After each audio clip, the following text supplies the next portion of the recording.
আলহামদুলিল্লাহ, সমস্ত প্রশংসা সেই মহান আল্লাহ সুবহানাহু ওয়া তাআলার দরবারে নিবেদিত হোক, যিনি আমাদের সকলকে পবিত্র জুমার দিনে বিভিন্ন কাজ থেকে ফারাগাত করে তার ইবাদত করার জন্য একত্রিত করিয়ে নিয়েছেন। এজন্য শুকরিয়া স্বরূপ বলি আলহামদুলিল্লাহ। তারপরে পরে অসংখ্য দরুদ ও সালাম বর্ষিত হোক সে বিশ্ব নবীর শানে, যে নবীর আগমনে সারা পৃথিবী ধন্য হলো। আল্লাহ পাক রব্বুল আলামিন আমাদের সকলকে আখেরি নবীর উম্মত করে, শ্রেষ্ঠ উম্মত করে পৃথিবীর বুকে পাঠিয়েছেন। এজন্য নবীর শানে আরো একবার পড়ি সাল্লাল্লাহু আলাইহি ওয়াসাল্লাম। মহতরম দোস্ত বুজুর্গ, আল্লাহ সুবহানাহু ওয়া তাআলা তিনি যা আমাদেরকে দ্বীন দিয়েছেন, ইসলাম দিয়েছেন, শরিয়া দিয়েছেন, ঈমান দিয়েছেন, এই দ্বীন, ইসলাম, শরিয়া, ঈমানের জন্য সাহাবা আজমাইন রাদিয়াল্লাহু তাআলা আনহুমরা কিভাবে তারা ত্যাগ করেছিলেন, তিতিক্ষা করেছিলেন, কুরবানি দিয়েছিলেন, স্যাক্রিফাইস দিয়েছিলেন, তাদের কুরবানির বদৌলতে আজ আমাদের কাছে দ্বীন ইসলাম এত সুন্দরভাবে আমাদের কাছে পরিবেশন করা হচ্ছে। আমাদের কিন্তু কোনো কুরবানি নাই, আমাদের কি কোনো কুরবানি নয়। কারণ আল্লাহ যদি বলে কি আমাদের মাঠে চল, তোদের একবার এসআইআর হোক, দেখি তোরা সাহাবাদের আজমতে সাহাবাদেরকে কেমন ফলো করেছিলে। তোমার 63 বছর জিন্দিগি দিয়েছিলাম, ঠিক আছে, 15 বছর বাদ, 15 বছর, 63-র ভিতরে 15 বাদ দিলে কত থাকে হিসাব? কত? 48। চলো 48 বছরের এসআইআর হবে। সব কিন্তু তখন মাথা খারাপ, তখন আল্লাহ বলবে না ফটো আনো, ফটোর কোনো সিন থাকবে না। ফটোর সিন থাকবে না? চল কম্পিউটার থেকে কাগজটা তুলে আন, থাকবে? কারণ কাগজ আগে থাক থেকে রেকর্ড হয়ে যাচ্ছে, সব নতুন করে তুলতে হবে না। মুনকার নেকির 2 কাঁধে 2 ফেরেশতা। কিয়ামতের মাঠেও এসআইআর হবে। দুনিয়াতে শুধু এসআইআর হচ্ছে, ওদের কাপড় তুলে শুধু ছুটছে, বাপের বাড়ি, ভাইয়ের বাড়ি, কাগজ ঠিক কর। আর আখেরাতের এসআইআরটাকে ঠিক করবে? আখেরাতের এসআইআরটাকে ঠিক করে বলুন। দুনিয়ার অনেক রকম নকশামো, যে যত ডিজাইন দেবে সে তত ভাইরাল হবে। যে যত ডিজাইন দেবে সে তত ভাইরাল।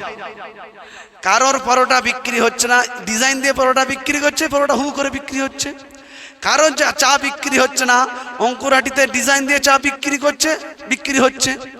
ডিজাইনের যুগ চলছে, ডিজাইন। তা আল্লাহ পাক রব্বুল আলামিন আমাদেরও এসআইআর করবেন। চল বান্দা, তোর আমলনামা খোল, দেখি তুই মাল কি করেছিস 48 বছরের জিন্দিগিতে। 15 বছর ছেড়ে দিলাম, 10 বছর ছাড়া দরকার হয়, আমি আল্লাহ তো তোকে তো প্রচুর ভালোবাসি, তোর বাম্মার থেকে বেশি। চল 15 বছর বাদ, 48 বছর ধরতে মালটাকে, তখন কি হবে বলুন? একজন সাহাবা, আল্লাহ নবী সাল্লাল্লাহু আলাইহি সাল্লামের কাছে সাহাবা ছিলেন কম বেশি 1,30,000 সাহাবা। কত বললাম? সমস্ত সাহাবাদের ভিতরে যিনি বেশি হাদিস বর্ণনা করেছেন তিনি হচ্ছেন হযরতে আবু হুরায়রা রাদিয়াল্লাহু তাআলা আনহু। প্রায় 5,374টা হাদিস বর্ণনা করেছেন একাই হযরতে আবু হুরায়রা রাদিয়াল্লাহু তাআলা আনহু। আর যে সমস্ত সাহাবারা হাদিস বর্ণনা করেছেন 500, 600, 800, 900, 1000, 1100, 1200, কিন্তু আবু হুরায়রা রাদিয়াল্লাহু তাআলা আনহু 5,374টা হাদিস বর্ণনা করেছেন। মানে তিনি বড় মাপের সাহাবী, ঠিক কিনা? আমরা সকলেই তার নাম শুনেছি। আবু হুরায়রা রাদিয়াল্লাহু তাআলা একদিন নবীর মজলিসে বসে আছেন, একটু দূরে বসে আছেন। আল্লাহর নবী হাদিস বর্ণনা করছেন, আবু হুরায়রা রাদিয়াল্লাহু তাআলা ছিটকি মেরে মেরে কাঁদছেন। আল্লাহর নবী সাল্লাল্লাহু আলাইহি সাল্লামের নজরটা আবু হুরায়রার দিকে বারবার চলে যাচ্ছে। ওই কোণে যদি কেউ হাদিস শুনে কাঁদে, তা আমি যে বক্তব্য আপনাদের সামনে পেশ করছি, আমার নজরটা ওদিকে যেতে পারি কি পারে না? কাঁদা তো দূরে কথা, মাদুর ঠিক করছে, নজর চলে যাচ্ছে আমার। কি রে বাবা, এতদিন পরে মাদুর ঠিক, 1 সপ্তাহ পরে আবার মাদুর আমার বিচের কিছু হচ্ছে না, তাও ঠিক করতে হবে, নজর চলে যাচ্ছে আমার।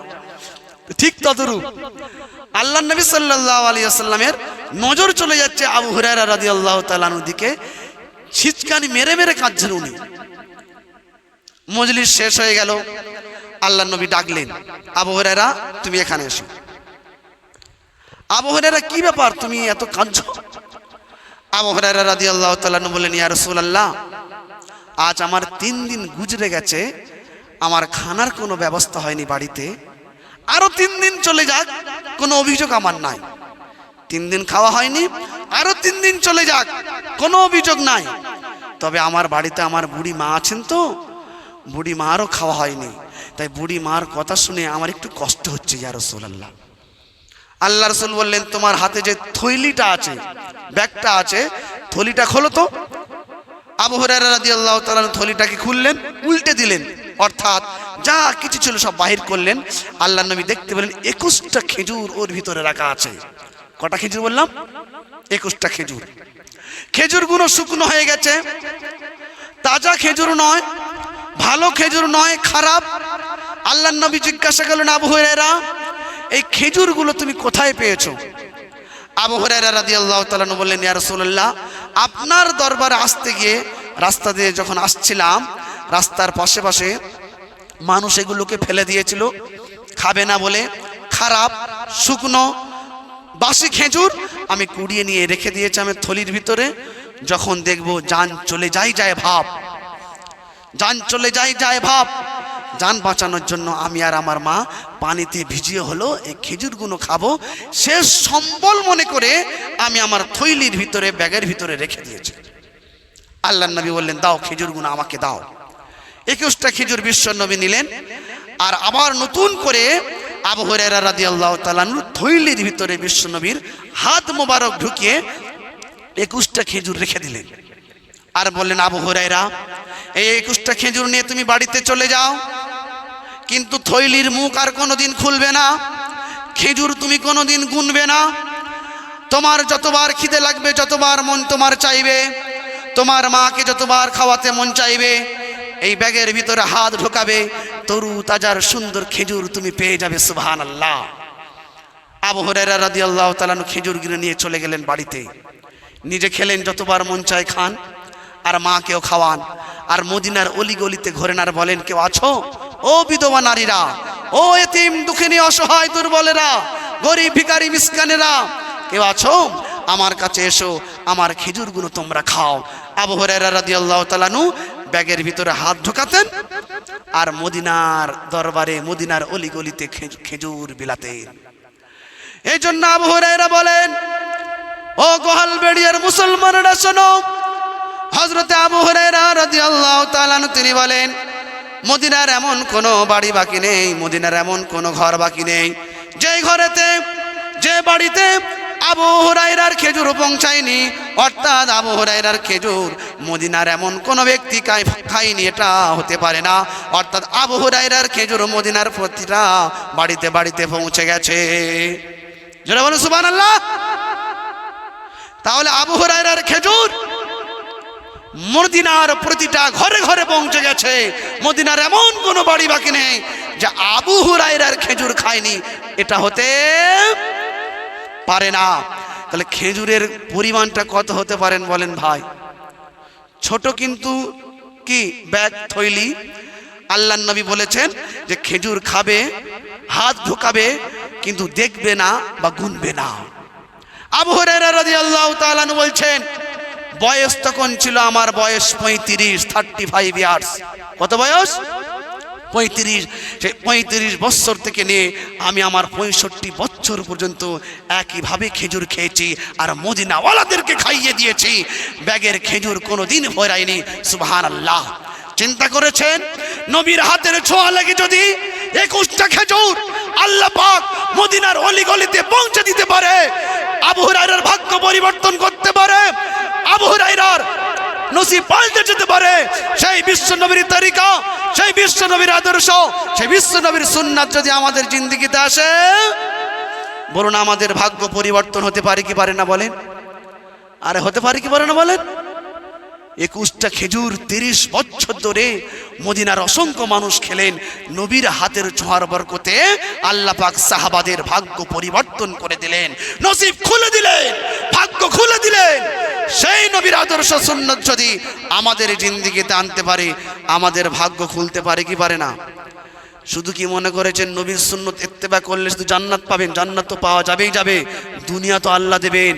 আল্লাহ ওয়াদা করেছেন তোর রিজিকের অভাব দূর করে দেবো, অসম্ভবকে তোর দ্বারা সম্ভব করে দেবো, না মুমকিনকে নবীর সুন্নতকে ইত্তেবা করার জন্য তোর জন্য মুমকিন করে দেবো, তুই কল্পনাই করতে পারবি না। জোরে বলুন সুবহানাল্লাহ। এজন্য আল্লাহকে, খোদাকে সামনে রাখুন আর সব কিছুকে পিছনে রাখুন, আল্লাহ ভাগ্য পরিবর্তন করে দেবেন। বিশ্ব নবী বলেছেন ফজরের সুন্নতটা ঘরে পড়বেন আর ফরজ নামাজটা জামাতের সাথে পড়বে। আমি আল্লাহ পাক, আল্লাহ নবী বলছেন, আল্লাহ পাক বলছেন আমি আল্লাহ পাক তোর রুজির অভাবকে দূর করে দেবো, কেউ ঠেকাতে পারবে না। জোরে বলুন সুবহানাল্লাহ। আচ্ছা, এর ওপরে যদি আমাদের ইয়াকিন থাকে তাহলে আমরা ফজরের সুন্নত পড়েছি তো? বলি, ফজরের সুন্নত আর ফজরের ফরজ নামাজ জামাতের সঙ্গে পড়েছি তো? তাহলে ইয়াকিনটা কোথায়? ইয়াকিনটা কোথায় বলুন? ইয়াকিনটা কি খায় না মাকে না সামান মাকে বলুন? ইয়াকিনটা কোথায় রেখে দিয়ে এসেছেন?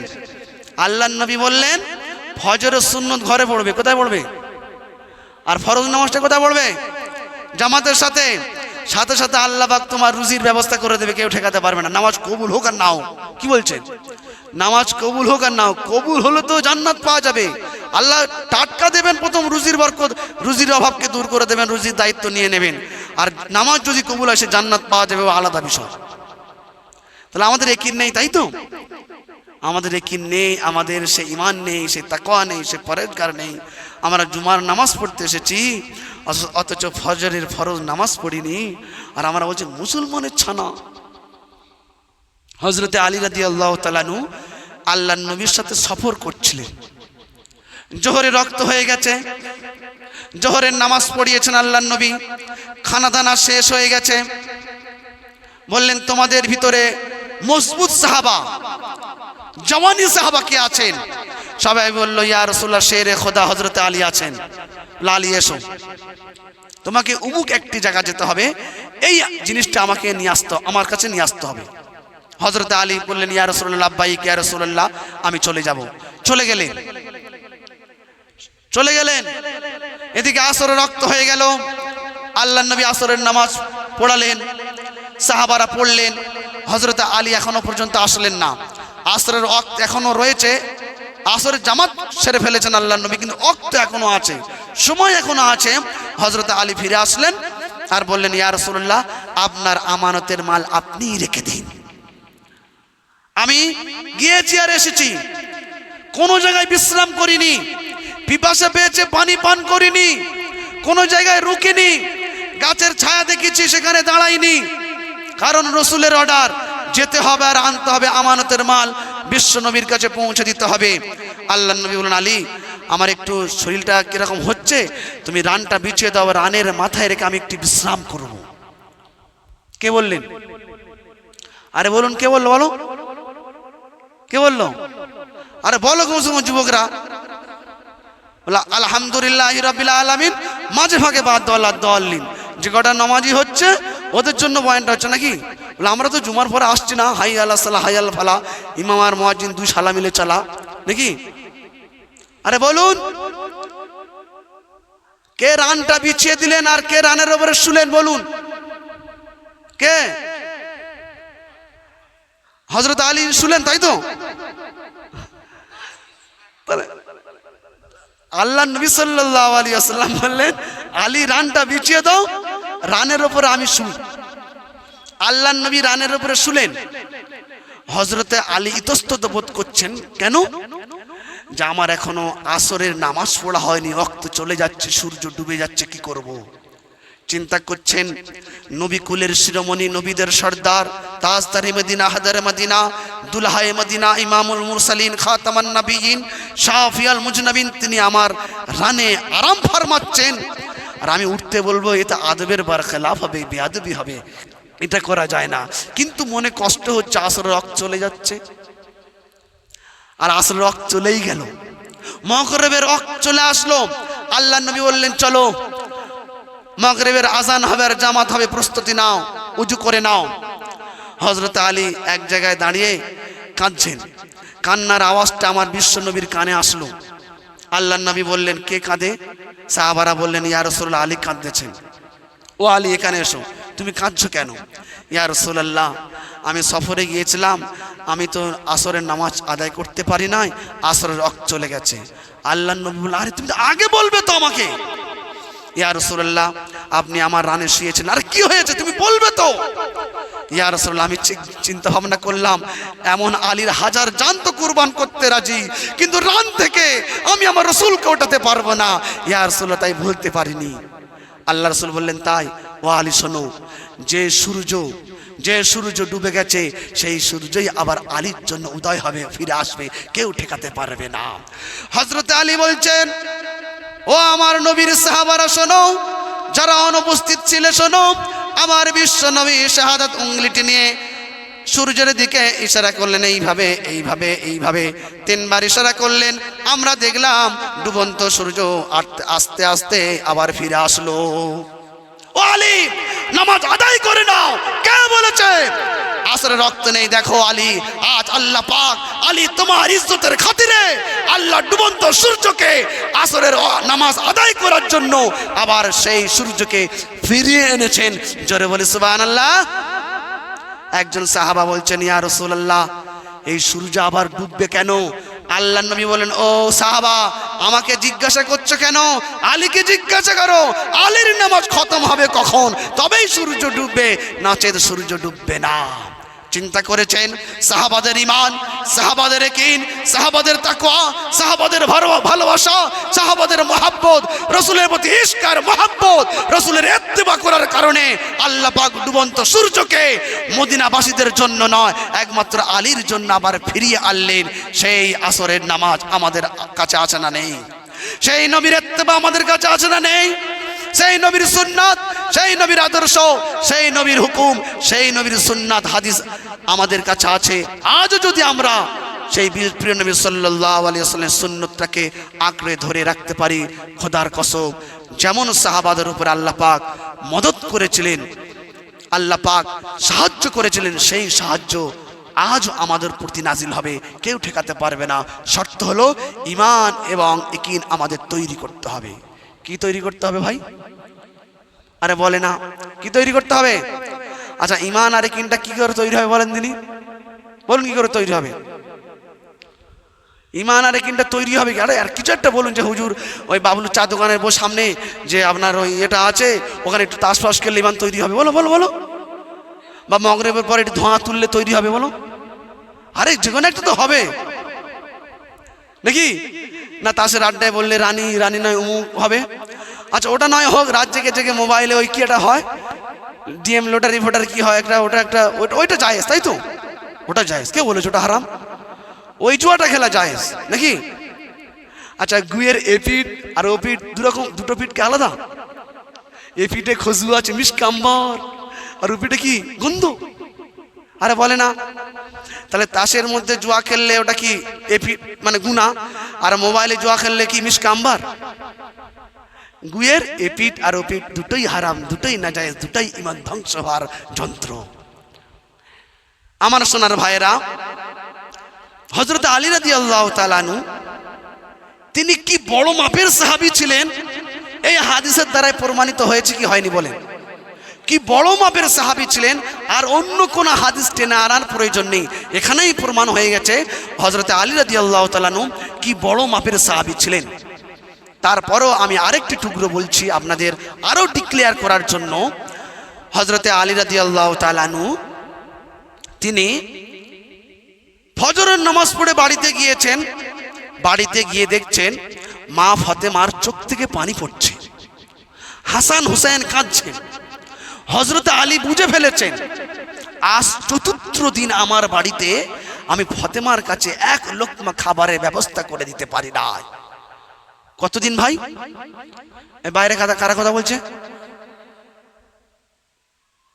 আজ চতুর্থ দিন, আজ আমি আমার বাড়িতে কোনো খাবারের ব্যবস্থা করতে পারি নাই। হযরত আলী বুঝতে পেরেছেন কান্নার কারণটা কি।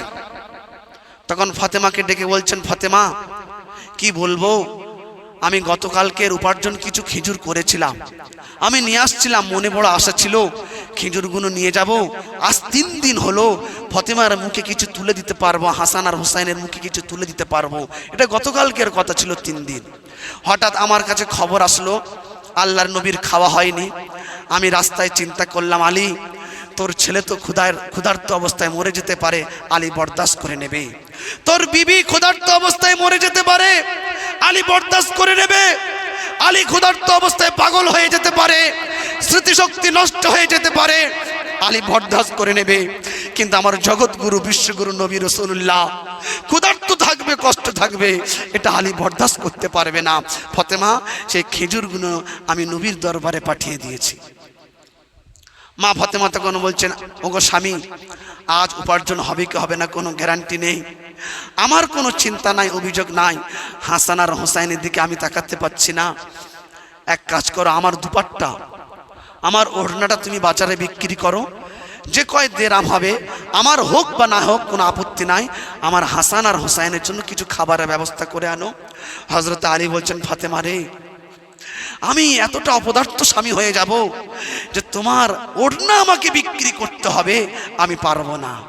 ফতেমা বলছে, স্বামী, এর জন্য কোনো গুনাহ অপরাধ হবে না, আমি কাউকে আমার মাথার চুল দেখাবো না, তুমি যাও, আমার দুপাট্টা ওড়নাটা বাজারে বিক্রি করেই দাও। বলে, হুজুর এটা কোনো ব্যাপার হলো? বউকে গিয়ে বলেন না আজকে তো তোমার সোনার চেনটা দাও, একটু বিক্রি করতে হবে। বলো, সোনার চেনটা বিক্রি করে আমার খেতে হবে, মুড়ো ঝেঁটা বাড়ি ডাবল করাবে। সোনার চেন একা তো দিতে পারো না, আমার বাপের মাল তুমি দেবে মানে? যদি বলেন এটা বন্ধক ফন্ধক দিয়ে এটা করবে, সে ঠিক আছে, আর যদি বলেন বিক্রি করে খাবো, ঝামেলা শুরু হয়ে যাবে, অ্যাকশন। আর মেয়েদের মন এমন তো, আজ ভালো মনে দেবে, ভালো মনে দিয়ে সপ্তাহখানে না যেতে যেতে অ্যাকশন শুরু হয়ে যাবে। আমি তোমার দিলুম, তাই করলুম, সব না হয়ে গেল, তাই গেল, ওই শুরু। মা ফতেমা বললেন, স্বামী, অভিযোগ কিছু থাকবে না, দুপাট্টা বিক্রি করেই দাও। হযরত আলী রাদিয়াল্লাহু তাআলা বললেন, আমার নিতে মন চাইছিল না যে এই হাত দিয়ে ফতেমার ওড়না আমি বাজারে বিক্রি করব। আলী বললেন, আমি ওড়নাটাকে নিলাম। মদিনার বাজারে ঢোকার আগেই একজন সাহাবার সঙ্গে সাক্ষাৎ হলো, নতুন সাহাবা। আমি তো আমার ঘরের কথা বললাম না, বললাম শুধু। সাহাবাটি জিজ্ঞাসা করলেন, ও আলী, তোমার হাতে কি? আমি বললাম, একটি ওড়না আছে, দুপাট্টা আছে, কিনবে? সাহাবী বললেন, হ্যাঁ আমি কিনে নেবো। আলী বললেন, 6 দিরহাম দিতে হবে। সাহাবীটা 6 দিরহাম দিয়ে ওড়নাটা কিনে নিয়ে চলে গেলেন। হযরত আলী রাদিয়াল্লাহু তাআলা 6 দিরহাম নিয়ে সন্তানদের জন্য খাবার কিনবেন, বাড়িতে নিয়ে আসবেন। এমন সময় এক ভিখারি এসেছে, ও আলী, আমার 3 দিন খাওয়া হয়নি, তুমি আমাকে কিছু দেবে? হযরত আলী চিন্তা করছেন, আরে তোর বাড়িতে 3 দিন খাওয়া হয়নি আর আমার বাড়িতে 4 দিন খাওয়া হয়নি, তোর থেকে আমি বেশি মুস্তাহিক, তোর থেকে বেশি আমি হকদার, অর্থাৎ আমি দিতে পারবো না। হযরত আলী বললেন, হঠাৎ আমার মনে পড়ে গেল দুনিয়া একদিকে, কোরআনের আয়াত আর একদিকে। কোরআনের আয়াত আমার মনে পড়ে গেল কি, ওয়া আম্মা, আল্লাহ রাব্বুল আলামিন বলেন, ওয়া আম্মাস সাইলা ফালা তানহার। আমার আল্লাহ পাক রব্বুল আলামিন বলেছেন, সাইলকে তুমি কোনোদিন ধমক দিও না, সাইলকে তুমি তাড়িয়ে দিও না। তোমার কাছে কেউ যদি কিছু চাইতে আসে, তোমার কাছে কেউ যদি কিছু মাংতে আসে, তাকে কিছু না কিছু দিয়ে দাও। বিনা হাতে, বিনা খালি হাতে তাকে তুমি ধমক দিয়ে, চোখ রাগিয়ে, মোটা মোটা কথা বলে তাকে তাড়িয়ে দিও না। এটা কার কথা? কার কথা এটা? জোরে বলুন সকলে, পিছনে কার কথা বলো? কি আপনাদের পাতলা পায়খানা হচ্ছে? তাহলে বলুন কার কথা, কার কথা এটা? সকলে বলুন কার কথা? আচ্ছা, আল্লাহর কথা যদি হয় তাহলে মসজিদের কৌটোটা কি করে শাঁসা করে চলে যায় পাশ থেকে? ছি ছি ছি ছি, বলে আল্লাহর কথা সর্বনাশ করেছে। আল্লাহর কথা যদি হবে তাহলে মসজিদের কৌটোটা আমার পাশ থেকে চলে যায় কি করে? বুঝতে পারছেন না? আল্লাহর কথা যদি হবে তাহলে মসজিদের কৌটোটা পালাচ্ছে কেন? পালাচ্ছে মানে কি? আমি কিছু দিচ্ছি না, বিসমিল্লাহির রহমানির রহিম বলে সরিয়ে দিলাম পাশের ব্যক্তিকে, তাই তো? তাহলে আল্লাহর কথা কি করে হলো? মানে আমি টাকা ফেলছি না, আমার সামনে এলো, টুক করে পাঠিয়ে দিলাম পাশে। তাহলে আল্লাহর কথাটা হলো কি করে? আমার সোনার ভাইরা বুঝুন, সঠিক জিনিস বুঝুন আর তার প্রতি আমল করুন। আল্লাহ পাক বলছেন, ওয়াম্মা সাইলা ফালা তানহার, সাইলকে ধমক দিও না। সাইলকে যদি ধমক দিতে আল্লাহ পাক নিষেধ করেন, আল্লাহর ঘরের কৌটো যখন যায়, সেই কৌটো টাকা না ফেলে কৌটো আমার কাছ থেকে কি করে দূরে চলে যায়? আচ্ছা ওই সাবজেক্টটা পরে না একদিন হবে নাকি, ওটা থাক এখন। তা হযরত আলী রাদিয়াল্লাহু তাআলা আনহু বললেন, দুনিয়া একদিকে, আল্লাহর কোরআন আর একদিকে। আমার মনে পড়ে গেল আমি 6 দিরহাম তাকে দান করে দিলাম। কেউ বাপের বেটা এমন আছে? কেউ আছে? আমি সেই আলীর কথা বলছি যে আলী রাদিয়াল্লাহু তাআলা আনহু আল্লাহ ইমানি এত তাওকাত দিয়েছিলেন, 40 জন মিলে কেল্লার দরওয়াজাটা ভাঙার ক্ষমতা ছিল না। জিহাদের ময়দানে আলী সেই দেখাতে দরওয়াজা ধরলেন, 40 জনের শক্তিকে একত্রিত করে আর এক হাতে তরবারি নিয়ে কাফেরদের ভিতরে কুচুকাটা করতে করতে ইসলামকে জিন্দা করেছিলেন। জোরে বলুন সুবহানাল্লাহ। আমি সেই আলীর কথা বলছি। আল্লাহ পাক আলীকে বলেছেন, আলী দুনিয়াতে যদি তুমি সমুদ্র চাও, সোনার সমুদ্র, আমি তোমার ঘরে সোনার সমুদ্র ঢুকিয়ে দেবো, তোমার অভাব দেবো না।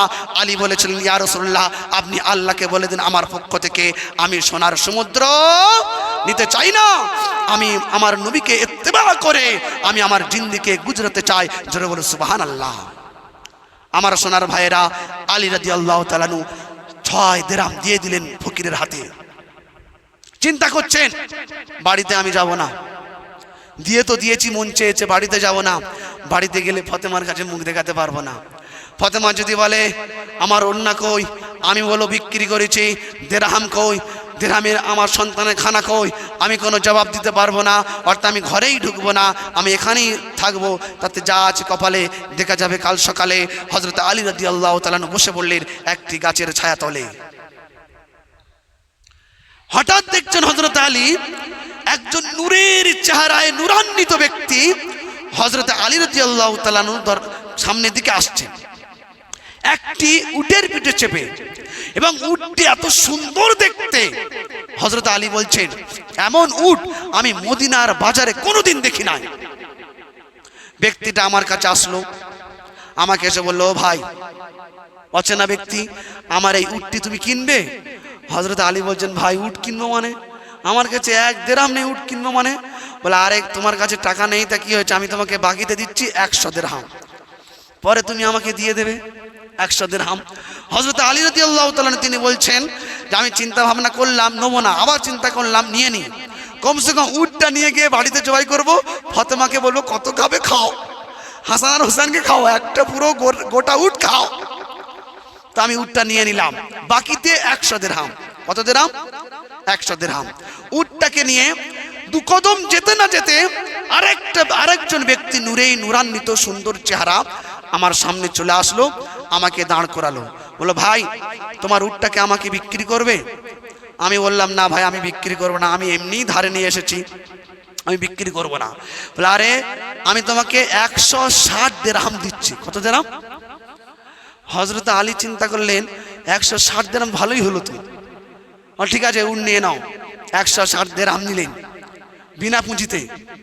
160 দিরহাম নিয়ে আবার হযরত আলী বাজারের দিকে আসলেন, আবার প্রথম সেই নূরান্বিত ব্যক্তির সঙ্গে সাক্ষাৎ। সে বলল, ভাই উট কোথায়?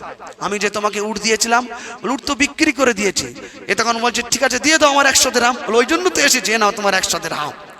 আচ্ছা 100 দিরহাম দেওয়ার পরে হযরত আলী রাদিয়াল্লাহু তাআলা আনহু কাছে কত দিরহাম আছে? 7 দিরহাম। 60 দিরহাম মানে 60 দিরহাম অটোমেটিক ইনকাম হয়ে গেল, মানে 60 দিরহামে একদিন নয় 2-4 দিন চলার উপযুক্ত অর্থ হয়ে গেছে। 50 দিরহাম 60 দিরহাম মানে অনেক টাকা উপযুক্ত হয়ে গেছে। হযরত আলী রাদিয়াল্লাহু তাআলা আনহু 60 দিরহাম পেয়ে খুশিতে নাচতে নাচতে বাজারে না গিয়ে আগে ফতেমার কাছে এসেছে। দরজা লাগলো, ও ফতেমা দরজা খোলো, দরজা খোলো তাড়াতাড়ি। মা ফতেমা দরজা খুলে দিলেন। দরজা খুলে দেওয়ার সাথে সাথে হযরত আলী ভিতরে প্রবেশ করে বলেন, ফাতেমা জানো আজ এরকম এরকম ঘটনা ঘটেছে, সব এক এক করে বর্ণনা করে দিলেন।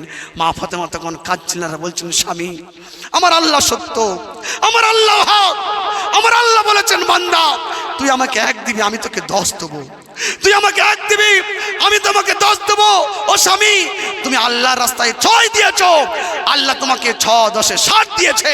জোরে বলি সুবহানাল্লাহ। তুমি আমাকে 1 দেবে আমি তোমাকে 10 দেবো, এটা কার ওয়াদা? আল্লাহর ওয়াদা। হযরতে আলী ওড়না বিক্রি করে ক টাকা আল্লাহর রাস্তায় দিয়েছিলেন? 6 টাকা। প্রত্যেক টাকায় 10 করে যোগ করুন, তাহলে কত হলো? 6 10 60। হযরতে ফাতেমা বললেন, ওগো স্বামী, আমার আল্লাহ হক বলেছেন, আমার আল্লাহ সত্য বলেছেন, এক দেবে বান্দা, আমি আল্লাহ 10 দেবো। ওগো স্বামী, তুমি আল্লাহর রাস্তায় 6 দিয়েছো, আর আল্লাহ তোমাকে 60 দিয়েছে। একবার জোরে বলা যাবে না সুবহানাল্লাহ? আচ্ছা ফাতেমা, বলো কি কি নিয়ে আসতে হবে, লিস্টটা করি। 60 দিরহাম মানে অনেক টাকা, চলো ভালো করে বাজারটা সওদাটা করে আনি। দুই স্বামী স্ত্রীর ভিতরে আলোচনা হচ্ছে, এমন সময় ঘরের দরজায় আওয়াজ হচ্ছে। ফাতেমা বললেন, ওগো স্বামী, আমার মাথায় ওড়না নেই, খালি আমি এক কিনারায় লুকিয়ে পড়ছি, দেখো কে এসেছে। হযরতে আলী রাদিয়াল্লাহু তাআলা দরজাটা খুললেন, দেখলেন দরজার সামনে জগৎগুরু বিশ্বগুরু নবী মুহাম্মদ রাসূলুল্লাহ সাল্লাল্লাহু আলাইহি ওয়াসাল্লাম দাঁড়িয়ে আছেন। হযরতে আলী বললেন, ওগো নবী, ইয়া রাসূলুল্লাহ, ইয়া হাবিবাল্লাহ, আপনি ঘরের ভিতরে প্রবেশ করুন। আল্লাহর নবী দেখলেন মা ফাতেমার মুখে একটা খুশির জোয়ার বইতেছে। হযরতে আলী রাদিয়াল্লাহু তাআলার মুখে হাসির ফোয়ারা ফুটতে শুরু করেছে। আল্লাহর নবী জিজ্ঞাসা করলেন, ও আলী, ও ফাতেমা, অনন্য দিনের তুলনায় আজ তোমাদের মুখে এত হাসি কেন, হাসির ফোয়ারা ফুটতেছে কেন? তখন আলী বললেন, ইয়া রাসূলুল্লাহ, আপনি বসুন, আমি এক এক করে ঘটনা বর্ণনা করব। বিশ্বনবী বললেন, আলী, তোমাকে বর্ণনা করতে হবে না, তুমি যদি ঘটনা বর্ণনা করো, তুমি বললে অর্ধেকে বলবে, আর আমি যদি রাসূলুল্লাহ বলি আমি সম্পূর্ণ বলে যাব। আমি বসবো না, আলী তুমি বসে পড়ো। আলী অবাক হয়ে গেলেন, ইয়া রাসূলুল্লাহ, ঘটনা ঘটেছে আমার সাথে, আর আপনি কি করে সম্পূর্ণ বলতে পারেন? আমার রাসূল বললেন, ও সাহাবারা, আমার সাহাবাদের ভিতরে কোনো ঘটনা ঘটবে আর তার নবী, তার রাসূল, তার হাবিব, তার শিক্ষক, তার ওস্তাদ জানতে পারবে না, এটা হতে পারে না। আলী, তুমি বললে অর্ধেক হবে, আর আমি বললে সম্পূর্ণ হবে। হযরত আলী বললেন, ইয়া রাসূলুল্লাহ, আমি বললে অর্ধেক হবে মানে? আল্লাহর নবী বললেন, আলী বলো তো, তুমি যখন 6 দিরহাম দান করে দিয়ে বসেছিলে, আর একজন ব্যক্তি নূরান্বিত ব্যক্তি তোমার কাছে এসেছিল, ওই ব্যক্তিটা কে হতে পারে? হযরত আলী বলছেন, ইয়া রাসূলুল্লাহ, এমনি একটা কোনো অচেনা মানুষ, ভিন দেশের মানুষ, পরদেশী মানুষ হতে পারে। আমার রাসূল বললেন, ওগো আলী, এজন্য বলেছিলাম তুমি বললে অর্ধেক হবে, আমি বললে সম্পূর্ণ হবে। ওটা অন্য কেউ ছিল না, আল্লাহ তোমার ইবাদতে, তোমার আমলে খুশি হয়ে আল্লাহ পাক জিবরাইলকে পাঠিয়ে দিয়েছিলেন ওই উটটিকে তোমাকে গিফট করার জন্য। জোরে বলি সুবহানাল্লাহ। আচ্ছা বলো তো, যে ব্যক্তিটা আবার উটটা কিনে 160 দিরহাম তোমাকে দিল, ওই ব্যক্তিটা কে হতে পারে? হযরত আলী এবারে বুঝতে পেরেছেন ওটাও নিশ্চয়ই অন্য কেউ হবে। বিশ্বনবী বলেন, আলী, ওটা ছিল হযরতে মিকাইল আলাইহিস সালাতু ওয়াস সালাম। আল্লাহ পাকের ফয়সালা ছিল 60 দিরহাম দেবে আর 100 দিরহাম নিয়ে নেবে। ও আলী, আরো শুনবে, যে উটটি এই মধ্যখানে তুমি মালিক না হয়ে কেনা বেচা করলে, ওই উটটিকে ছিল। আলী বললেন, ইয়া রাসূলুল্লাহ, আমি জানি না উটটা কি ছিল, উটটা কে ছিল? বিশ্বনবী বললেন, আলী শোনো, ওই উটটি হলো আমার ফাতেমার উট, ওই উটটি হলো আমার নবী, আমার আল্লাহ পাকের জান্নাতি উট, ওই উটটি হলো জান্নাতি উট। আমার ফাতেমা যেদিন জান্নাতে চলে যাবে, ওইটে উটের পিঠে বসে আমার ফাতেমা জান্নাতের ভিতরে প্রবেশ করবে। যারা বলো সুবহানাল্লাহ। তাহলে উটটি কে ছিল? জান্নাতি উট। ওই উটটি আমার ফাতেমার জন্যই শিরোধার্য আছে, ওই উটটি আমার ফাতেমার জন্য সিলেক্ট হয়ে আছে, ওই উটটি আমার ফাতেমার জন্যই নির্ধারিত করা আছে। ওই উটের পেটে চেপে, ওই উটের পিঠে চেপে আমার ফাতেমা জান্নাতে চলে যাবে। আমার সোনার ভাইয়েরা, তাহলে চিন্তা করেছেন, আসুন, ফিরে আসুন, সমস্ত গুনাহ থেকে মুক্ত হয়ে আসুন ইসলামের দিকে, আসুন কোরআনের দিকে, আসুন আমার প্রিয় নবী সাল্লাল্লাহু আলাইহি ওয়াসাল্লামের আদর্শ সুন্নাহের দিকে। আগামীকাল নিবিড়ে মার্কাজে 48 ঘন্টার জন্য আপনার জোর আছে, আপনারা যারা যেতে চান যাও ইনশাআল্লাহ তাআলা। আল্লাহ পাক আমাদের সকলকে শোনার থেকে বলার থেকে আমল করার তৌফিক দান করুক, আমিন। ওয়া আখিরু দাওয়ানা আলহামদুলিল্লাহি রাব্বিল আলামিন।